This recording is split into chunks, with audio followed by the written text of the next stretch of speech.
웰컴 생태학 잡다한 식물 살롱 이정아입니다.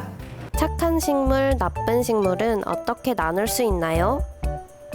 그러면 식물에도 착하다, 나쁘다 이런 개념들을 사람들처럼 윤리성들을 적용할 수 있을까 생각들을 한번 해볼 수 있을 것 같습니다. 그런 이 설명에 앞서서 몇 가지 용어들을 먼저 알고 있는 것이 필요하겠다라는 생각이 듭니다. 그 땅에서 스스로 살아가는 식물을 자생식물이라고 합니다. 일반적으로는 토종식물이라는 표현들도 많이 알고 계셔서 거의 비슷한 개념이다 이렇게 생각을 하시면 될 거예요. 우리가 흔히 알고 있는 뭐 소나무, 졸참나무, 강아지풀 이런 것들이 자생식물에 해당된다. 그것과 약간 다른 개념이 하나가 있는데 특산식물이라는 것이 있습니다. 이 특산식물이라고 하는 거는 그 지역에만 살아가고 있는 어떤 식물 종들을 얘기합니다. 예를 들어서 제주도에 살고 있는 제주고사리삼이라고 하는 식물이 있어요. 전 세계에서 제주도밖에 없습니다. 그리고 울릉도에 가면 섬말랄이라고 하는 식물이 있어요.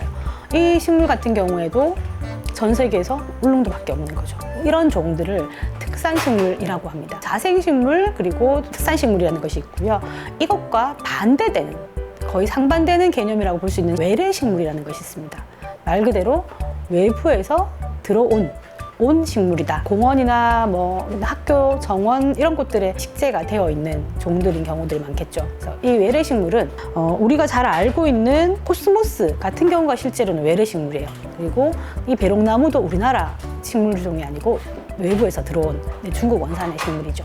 그리고 이 외래식물과 조금 더 다른 개념 중에 하나가 어떤 것이냐면 귀화식물이라는 것이 있습니다. 원래 우리나라 종이 아닌데 이 귀화식물은 사람이 심은 것에서 기원해서 탈출해서 나오는 경우도 있고요.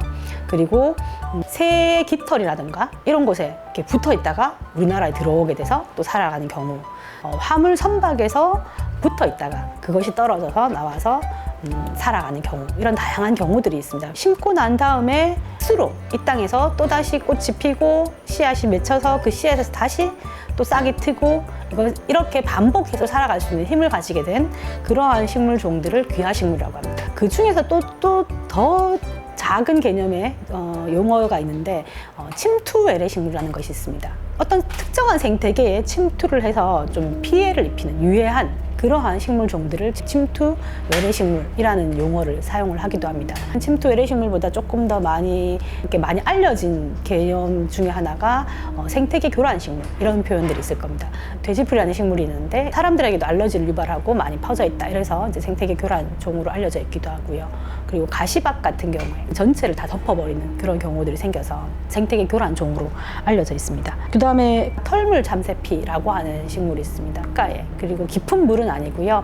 발목에서 한 무릎 정도, 좀 깊을 때는 좀 허리 정도 오는 서로가 이렇게 막 얽혀 있습니다. 얽혀가지고 자기들끼리 하나의 이렇게 큰 덩어리를 이루고 살아가는데 워낙 빽빽하게 자라기 때문에 이 종 말고 다른 종은 전혀 들어올 수도 없고요. 실제로 이제 그 근처에 가서 밟아보면 안에서부터 이제 물이 썩은 냄새들이 막 올라오는 그런 경우들이 있습니다. 이런 곳들은 다른 생물 종이 살아가기 어렵게 만든다. 이런 것들이 바로 진정한 생태계 교란 식물이라고 얘기를 할 수 있을 것 같습니다. 아직까지 생태계 교란 식물이다라고 이제 지정하진 않았지만 또 그런 의심이 되는 종들도 있습니다. 예를 들면 큰 금계국 같은 그런 종들은 아직까지 그 유해성들이 알려져 있지는 않은데 충분히 유해한 그 경우들이 있고요. 그리고 대구를 중심으로밖에 살지 않는 이제 애기자운이라는 식물이 있거든요. 근데 이 애기자운이 살고 있는 곳에 가보면 큰 금계국들이 실제로 위협이 되고 있습니다. 기존에 원래 있던 우리나라의 그런 자생식물들 조금 살아가기 어렵게 만들어지는 경우들이 있습니다.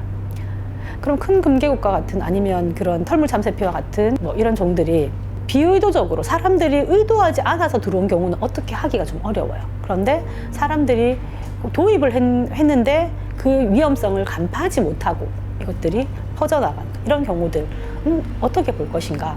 이미 좀 귀한 지 한참 되어서 많이 퍼져 있는 달맞이꽃과 같은 그런 종들, 외부에서 들어왔으니까 얘들은 다 나빠, 이렇게 얘기를 할 수 있을까라고 생각을 한번 해보겠습니다. 식물들 입장에서는 들어올 마음이 없었어요. 그래서 좋다, 나쁘다, 착하다, 나쁘다 뭐 이런 표현들을 하는 데 있어서 식물은 죄가 없다고 생각을 하고요. 나쁜 거는 사실은 사람이지 않을까 이렇게 생각을 합니다. 예, 그런 어떤 종들을 새로 유입해 올 때는 이 생태계에 잘 정착할 수 있는지를 보는 경우들이 상당히 많고요. 어떤 영향들을 미칠 것인가 조금 더 고민을 많이 하고 그 연구 기간을 좀 더 길게 잡아서 그 위해성들을 조금 더 보는 것이 더 적절하지 않은가 이렇게 생각이 듭니다. 그래서 우리가 그 어떤 사물들을 볼 때 알면 사랑하게 된다고 얘기를 하지 않습니까? 그 식물 종들에 대해서 더 알아가는 것들이 필요하지 않은가라는 생각을 하고 귀화 식물들 같은 경우에도요. 지리산 내지는 설악산 좋은 숲 이런 데 가보시면 국립공원 같은 데는 귀화 식물을 만나기가 아주 어렵습니다. 왜? 이미 거기에는 나름의 생태계가 잘 형성되어 있고 그 자생종들로 잘 이루어진 생태계인 경우들이 많기 때문입니다. 그런데 사람들로 인해서 교란을 받은 곳들, 사람들이 막 인위적으로 제방을 만들다든지 식물들을 제거하고 이런 곳들에 들어가서 사는 경우들이 상당히 많이 있습니다.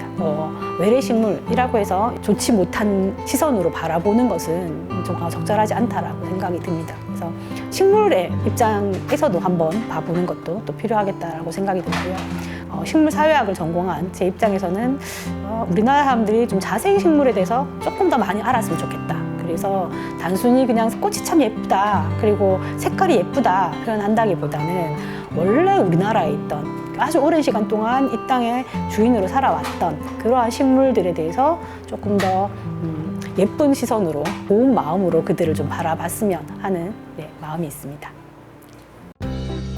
네, 다음에 또 만나요.